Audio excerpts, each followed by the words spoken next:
My name's John Whitaker. I've been the Mayoral Attendant since 1991.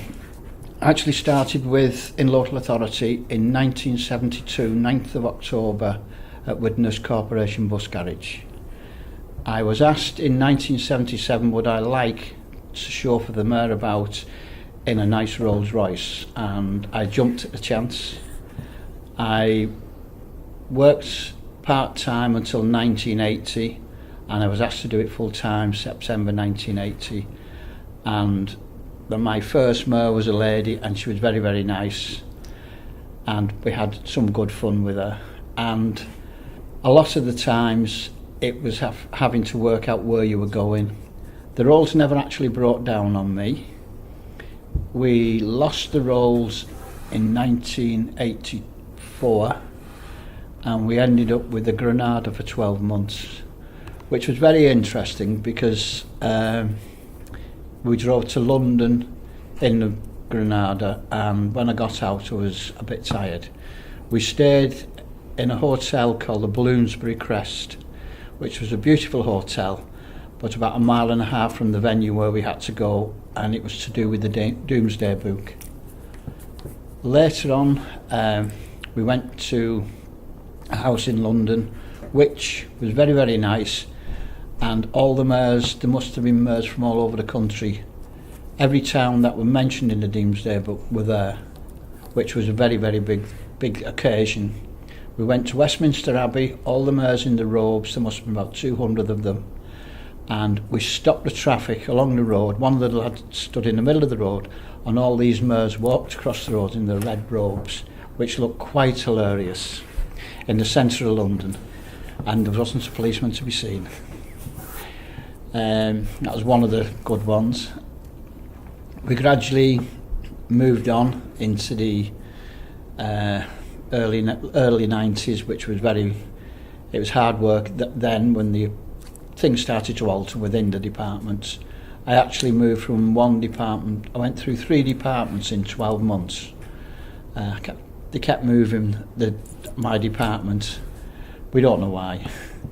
There was an occasion when we had a mayor.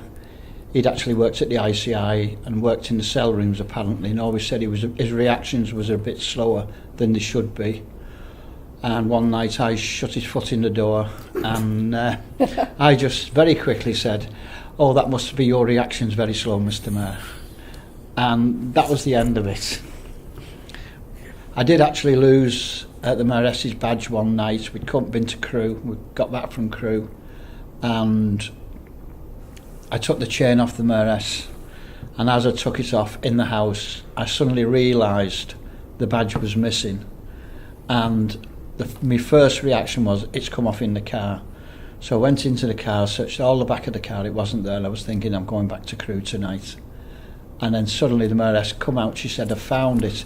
It actually fell down a dress in the car, which was unlucky. We cured that with a rubber band on the back to stop it falling off. Other times, we have had a few laughs about the mayor's chain. The badge actually got dipped in soup one night, quite accidentally. The mayor leaned forward and dipped it in the soup. And those are the type of things where you think, oh, well, how am I going to clean that? And nobody knows these are little things that happen. There's a time at the town hall in Runcorn where the mayor was upstairs, I was downstairs, and he was actually looking for me, and he got lost in the town hall. He ended up in one end of the town hall and I was in the other. That was good fun. I had a quiet 20 minutes. The very first time I did council, I'll always remember it. I dressed up in the tails and the uniform, walked in, got all the councillors standing up, and all I heard as I walked in, well, who dressed him tonight? And I've got to be serious as I'm walking in, and I've just grinned all the way to the front. I put the mace down, and I did actually ask the councillor, why did she say it? She never told me. We've been up to Scotland a few times, up to Dundee. We used to go to a place called Barrybudden, which is an army camp for the cadets and the army cadets up there. All the MERS from the different boroughs went: Warrington, us, Crewe, Chester, Congleton, Macclesfield. They all went. So there was quite a few of us up there. We used to stay just the one night and drive back the next day. One day we all went up and we decided to meet at T-Bay. I was the last to arrive, so I got no breakfast. All the others had the breakfast and went off. We got a cup of tea, a piece of toast, and run after them. We got onto the motorway in Scotland, the A74, which is, well, the M74 now, which is notorious for cameras. And as we went up, there was, 9 cars in a convoy, 9 civic cars, all doing a touch over 75. And a policeman saw us on a bridge and he just turned the camera away and let us all go through. So nothing happened. But they're the type of things that happen and stick in your brain. There was the last time we went up, I was coming out of Edinburgh, coming around the back of Edinburgh, and my phone went in the car with hands free. It came on, and it was one of the other chauffeurs saying, "Where are you?" I said, "I'm on such and such a road." I said, "Where are you?" He said, "Outside the town hall." I brought down, and he'd brought down in one of the villages outside the town hall. Luckily enough, the AA got him going and he got home that night. But when I first left school, I worked in a butcher's shop for 11 and a half years. I left there to go on the buses because I got married and had a young daughter and there wasn't a lot of money in it.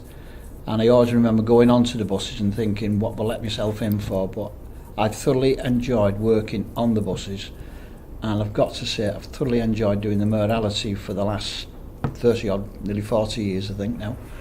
It's been a good time. We used to go to Bellevue to a Remembrance Day service at Bellevue, similar to the one in London at the Royal Albert Hall.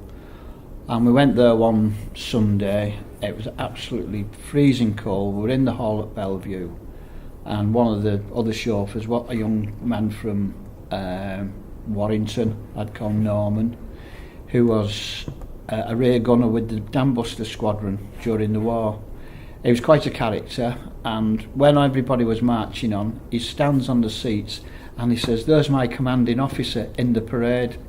Top of his voice, and we all just looked at him and walked. He just started laughing. And afterwards we went to meet this man, and he was absolutely amazed. It was an amazing man to meet him. And then we moved from there and we went to a hotel where we were to have a buffet with the MERS, and the chauffeurs had their room. They showed us into this lovely room with a lovely big buffet because we'd been out all day. We just sat down and tucked into it, and a lady come running in shouting, "This is not yours, it's somebody else's, it's the MERS." And very quickly, what plates we had in our hands we took with us and went into another room, which was very, very funny because we'd actually started on the MERS buffet, which I thought was very hilarious. And we did tell the MER when he came out, and he was laughing about it as well. Being a Mayoral Attendant is very, very interesting because each year, technically, you get a new boss and you've got to work with a new personality every year, and it's a challenge at times, but sometimes it can be very, very good and stimulating to yourself to get you thinking about other people all the time, and it's quite interesting. My father worked for Harkers Tankers. He was a captain on one of the Harkers Tankers at Runcorn, and I used to go with him in the summer holidays. We used to walk from Lockett Road, Farnworth, over the old railway bridge, down into Runcorn, down through Dukefield into the docks and get on the boat there.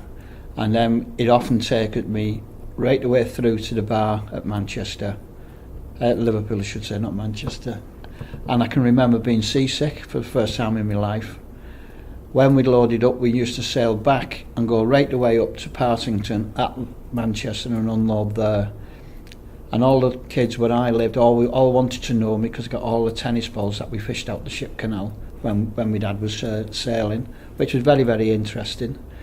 My dad always told me mum, if he sank in the ship canal or up by Eastham, he'd pass Runcorn a week later with the tide and wave. And that is actually true. A policeman told me that there was a ship sank up near Eastham and they found the bodies at Runcorn a week later. there was a ship actually sunk, and my mum thought it was my dad's, and it wasn't. It was a sister ship that went down. It was one of Harkers' other ships. My dad started on the ship canal in Cooper's sandboats with my grandfather, and my grandfather was one of the ones who used to go into Hutchinson Street docks at Widnes, and they used to, when the ships got quite large, they used to reverse the ships into the docks because they were too big to turn around inside.